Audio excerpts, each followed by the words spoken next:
What's good, MK Empire? We back again with another reaction video, and today we're gonna do Shane Dawson's Subliminal Messages in Songs. If y'all know who Shane is, he's well, I would say he's a very popular YouTuber. He has over 9 million subscribers. Yes, and he does a lot of conspiracy theories, and he does fun stuff too. Taste testing. Yeah, like celebrity stuff, pop culture, conspiracy. All right, let's go. Hey, what's up you guys? Yes, today we're going to be doing another creepy video. Now, today's video we're going to be talking about something that I am obsessed with. Oh, hi Cheeto.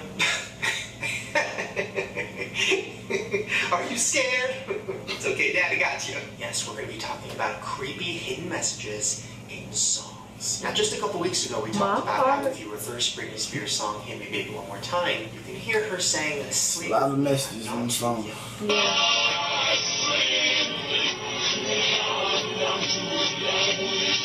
And there's so many always scare me. messages supposedly found in music and music videos. Especially when they reverse it, like that's what's scary. The devil. And people even think that Justin Bieber has subliminal messages happening in his music videos, especially the one where you had the text behind him popping up in and out. But there is so much more than just that. Today we're going to be talking about a few of the creepiest. Now this first one we're going to talk about isn't even subliminal. It's right there for you to hear for yourself. And that is the true meaning behind the song Hotel California. So in 1977, there was a band named the Eagles who were huge, and one of their biggest songs ever was Hotel California. Now I'm sure you've heard your aunt do karaoke to this song, and you've heard this song mukbang, guys. Let us know. Pringles mukbang. They are crazy. Now before I play those lyrics, let me give you a little background information on what people think this song is actually about. People think the lyrics in this song are not about a hotel, but in fact they're about cults, witchcraft, sex slavery, demons, and human sacrifice. Now in the song it is said that if you reverse it, you can hear him talking about Satan. So here's a piece of the song playing. I'm scared. And now here is that same piece of the song, but backwards.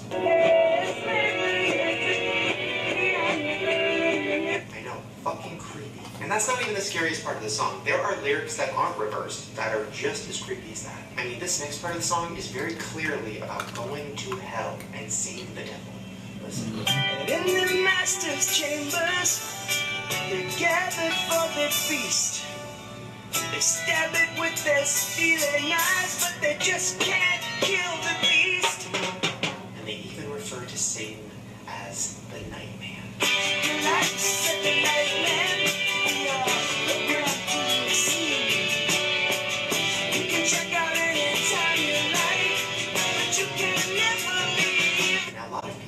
The frontman of the Eagles sold his soul to the devil. Like we talked about before, a lot of musicians supposedly sold their soul to the devil to get famous. And not only does he sing about the devil in this song, if you look at the album cover art and you zoom in behind the party, I can't even see it yet. No more. You can see Satan hiding in the shadows. That's so much creepier than the Britney Spears one, like by a billion. Alright, so this next song we're going to talk about is very surprising because when you listen to it, it just sounds like a fun pop song. There's a song out there called Big Hoops by an artist named Nelly Furtado. And she's a pop artist. She makes really fun, poppy songs. But in this song, she put in a hidden message that you can only hear when you reverse it. Okay, so let's play this song normal and listen for the weird talking. It ain't over yet. I can go fast. I can go fast. Okay, now when you reverse that, this is what she says. Oh my God, descending to the 13th floor. Yeah, she's talking very specifically about the number 13 on the 13th floor. And as you guys know, we've talked about it before, 13 is a very important number to the Illuminati. So is she talking about being in the Illuminati or trying to get away from the Illuminati? I mean, if you look at the music video, she literally does the symbol.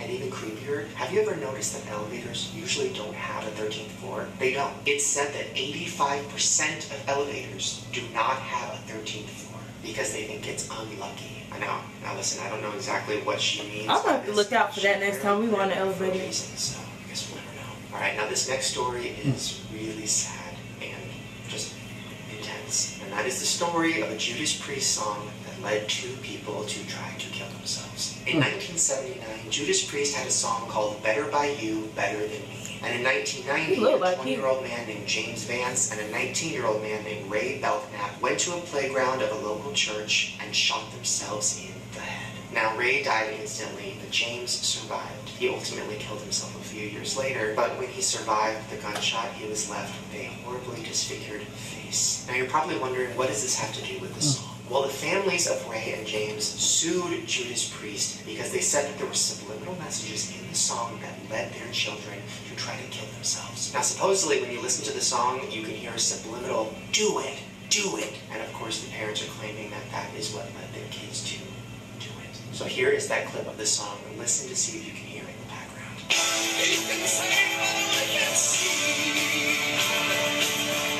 Did you hear it? Let's play it one more time. You heard it? Now, Judas Priest actually has to do it. Like, this became a serious thing. Just listen to them in court saying that there are no subliminal messages. Are there subliminal duets on the Better By You, Better Than Me song? Absolutely not. Well, here is a video of James talking about the incident after he survived his suicide attempt. Check it out. About 5 times over arguments over music. I mean, it wasn't over drugs, it wasn't over alcohol, it was over the music. I know. Fucking heartbreaking. Now, the lawsuit was thrown out because there was no merit. Like, they could not prove that. But ultimately, 2 people did lose their lives, and they blame a song. Okay, so this next song is not subliminal. It's just fucking creepy. And that is a song called People Say I'm No Good by Charles Manson. Now, Charles Manson is a very evil man, and he even claims to be the devil. Like, that's how evil he is.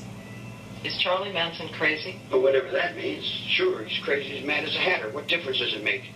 You know, a long time ago, being crazy meant something. Nowadays, everybody's crazy. Yeah, just check out how crazy he actually is. What do you think it is about you that makes people want to be a part of whatever it is you're a part of? What the What? I'm brand new. Everything I do is always brand new. I'm on the premise of reality. I walk a real road. I'm a real person inside. I'm not a phony. I don't put on no airs. I say what I think. You see what I'm saying? Now, Charles Manson got life in prison for what he did. And he's still there. He's still alive. And this is one of the songs that he wrote and sang. And it's called People Say I'm No Good. Check it out. Everybody says you're no good. Cause you don't do like they think you should. You expect them to act like you. Just hearing that song and knowing what he did, it's just, oh. What did he do? Of music and murder, this next story is insane. This is the story of a song called Texas Boy. In 2000, there was a hip-hop artist named Big Lurch. He released a song called Texas Boy that talks about cutting people up with a machete and becoming a killer. Here's a clip of that song, and it's pretty intense. I'm in this game heavy, boy, already. Quick as a gun with the machete, boy, already. Now, 2 years after he released that song, a neighbor found him standing in front of an apartment building, naked, covered in blood, staring at the sky. Inside the apartment that he was standing in front of was the body of a 25-year-old woman named Tanisha, who had just been brutally murdered with a knife. She was found with her chest torn open and teeth marks on her face. Now, the teeth marks weren't just from him biting her. The cops found out that he started to eat her and ate some of her organs. Now, supposedly this occurred because he went on a meth binge the day before, but some people think maybe that's just an excuse. Either way, he is in prison and he will be there for the rest of his life. And now if you go back and listen to that song, it makes it even scarier. Rocking up cocaine and selling weed. The devil is mischievous child, the bad seed. Now, this last song we're going to talk about doesn't have any hidden messages in it. It's just kind of a hidden song that's very scary. In 1995, Michael Jackson released a compilation album called History. And inside that album was a song called Little Susie. And before we get into what this song is about, just listen to the very beginning of it and tell me it's not one of the creepiest songs you've ever heard.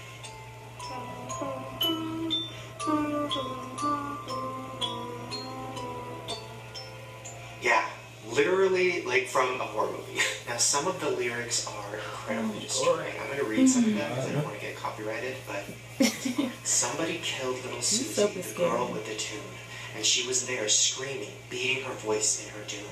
A fall down the stairs, her dress torn, oh, the blood in her hair. She lies there so tenderly, fashioned so slenderly. Lift her with care, oh, the blood in her hair.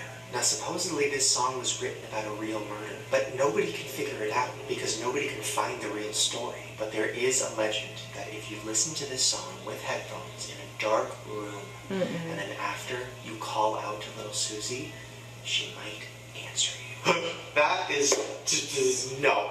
I mean, I'll probably do it at some point. Maybe I'll do that as a separate video. Not right now, because I can't handle that right now. But I guess the scariest part is we'll never know, because Michael Jackson wrote the song and he passed, so the secret is with him. Okay, so those are a few of the creepiest songs ever and some really creepy hidden messages inside of them. But I wanted to delve a little deeper into this whole world. Now, a couple weeks ago, if you guys remember, I did a conspiracy theory video where I talked about a channel called Vita Subliminal. Now, that channel makes a bunch of videos that are supposed to help you with your life, all through like subliminal messages. Supposedly, if you watch one, it can turn your green eyes brown. Now, once I put that video up, I got actually a lot of hate from people who make videos like this and who love videos like that. And they were saying, Shane, you just don't understand it. It works. Well, then I got an email from a channel called Mind Audio Central. And this channel makes very similar videos to Vita Subliminal. Here's one that supposedly, if you watch, will turn your hair blonde.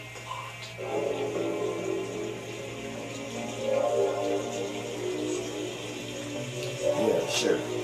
My hair is still Now, black. he reached out to me and said, Shane, I want to explain to you how this works, because it does in fact work. And I was like, you know what? Let's do an interview, because I really got to hear what he has to say. So without further ado, here is my interview with Mind Audio Central. Check it out. Okay, guys, I am here with Mind Audio Central. Now, can you please introduce who you are and what you do? So basically, I made the term mind audio to cover a variety of like different topics and different audios that people have been uploading on YouTube, and I've sort of created my channel as a place where, you know, everybody can get that all like in one place. So there's things like subliminals, like binaurals, all that type of stuff. You know, they can get it all in one place. So you reached out to me after I did the conspiracy video, because you were like, listen, like this is a real thing, it's not a conspiracy, but it's also not creepy, and you were trying to explain it to me, and I was like, fuck it, let's just do an interview, because I'm very fascinated. So you really do believe that if you watch a video that tells you that you're going to get green eyes, that it could work? So the whole thing is, you don't like watch a video, it's actually like the audio that's in there, and you know, basically what it is just, it's like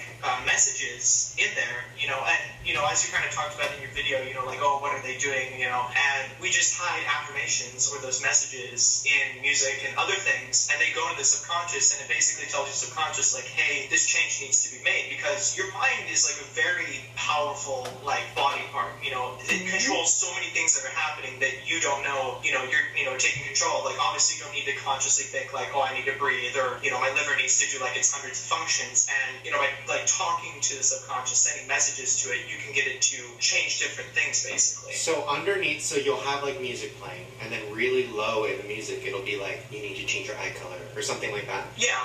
So then how does that actually manifest into changing something? Can your brain change your eye color? Well, I think for another instance, because this is a more popular video on my channel, I have a Get Shorter Subliminal, and, you know, basically what happens there is when people, like, keep listening to those affirmations, like, once a day or something, you know, they have a schedule, you know, it keeps pushing those affirmations to the subconscious, you know, and it's telling your body, like, oh, the, you know, sponginess of, like, your bones is changing, that sort of thing, you know, telling different things to change. And I mean, a lot of people have said in the comments that they've gotten results. Some people have like taken pictures. So I mean, it seemed to be like a big success. And I think the whole thing is also just, it's the amount of time that it takes. Like, some people are patient and they listen once and they're like, you know, is this a joke? Like, you know, is this real or whatever? But I think the biggest thing is that it definitely takes patience. Like, it's not something that just happens like in 2 seconds. Well, so I am not surprised, because I mean, I've heard for years that your brain, you're only using what, like 3% of it or 10%? of it or something really crazy low. And if you use the whole 100%, you could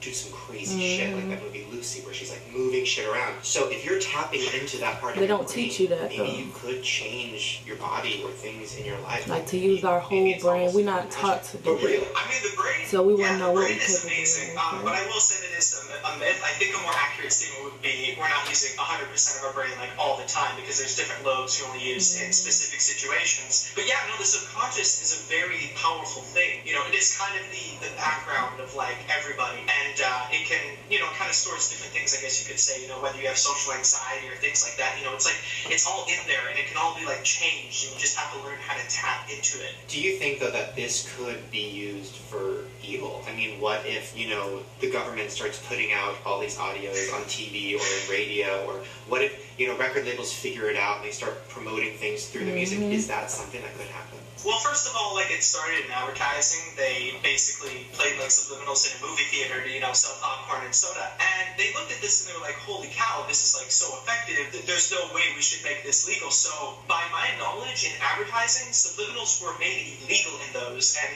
it's why they're like really elaborate. I actually once saw this whole thing with an AARP commercial. It was really quiet, but you could hear like something blasting from the TV in the background. And if you like turned it up enough, you would actually hear something in there. So, I mean, they could already be doing that. So, I don't know. Yeah, they have to be. It's a little scary, but it's also just, we don't want to freak people out either, because then when they go to our videos, they're thinking, you know, like, oh, no, this is totally bad. But we want to be able to let people know what the difference is between, like, you know, people using it in advertising and people, I guess if you wanted to say, reverse engineering it for the public's benefit. So, it's a double-edged sword. Now, do you think that subliminal messages can be used for good? Like, could this be used to help people get over, you know, smoking or dieting or, you know, even like learning disabilities? Yeah, subliminals, they're a double-edged sword. It really depends on, you know, what you're using them for, that sort of thing. You know, people can use them in commercials for bad things, but, you know, we can also engineer them for great things. And I think the whole thing is, like, the things you explained right there are kind of, they can be subconscious behaviors. They can be things kind of hidden in there. And, yeah, I mean, those behaviors could be changed with subliminals. Wow. Yeah. Well, there you guys go. Go check out his channel, Mind Audio Central, if you want to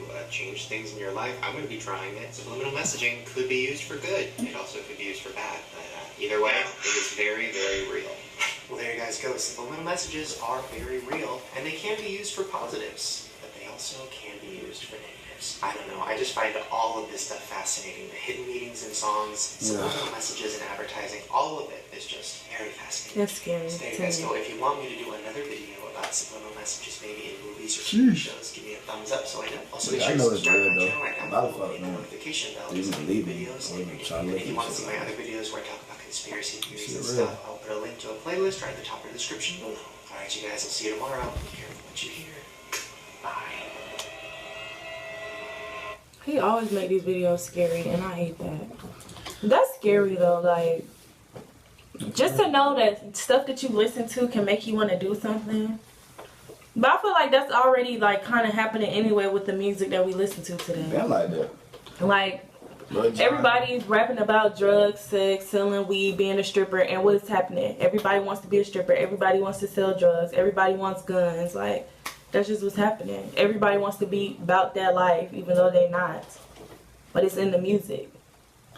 So that, to me, would be like a subliminal message. Been going on with the Grand Theft Auto and John. They have damn Grand Theft Auto. Yeah. For certain shit. But they, yeah. Cause it make you want to act like Grand Theft Auto shooter. Yeah, you want to start shooting and breaking in Brinks trucks and all that stuff. Yeah. So yeah, that's already slowly happening. But I guess it wouldn't be necessarily like how they talking about like the actual audio. Yeah. But it happens with the actual words. So. Yep. Wow, that's crazy. But y'all should, if you don't know about Shane, y'all should check out his channel. He has he has really good videos. Conspiracy theories of the Mandela effect. We should do a video of that. We're gonna have to. Mandela effect. Yeah. For people who don't know about it. But I love Shane videos. That was interesting, y'all. So that's the end of our reaction video. We're gonna leave a link to the original video in the description box. Alright, y'all, make sure, I guess we can do our outro. Thanks for watching. Make sure you give our video a thumbs up. And subscribe. Hit the notifications bell. Make sure you subscribe. Please do not leave our video without subscribing. Join the empire. Yes, we're very consistent Monday, Wednesday, and Fridays. Request reaction videos down below. Story times. Anything. Challenges. We do, yeah, we do it all. We even will try, you know, different stuff. Also, yeah, that's what I wanted to know. So, we're thinking about starting doing mukbangs. Let us know what y'all think about that. If you know what it is. Just let us know. Yay or nay. Okay? We out. Peace. That was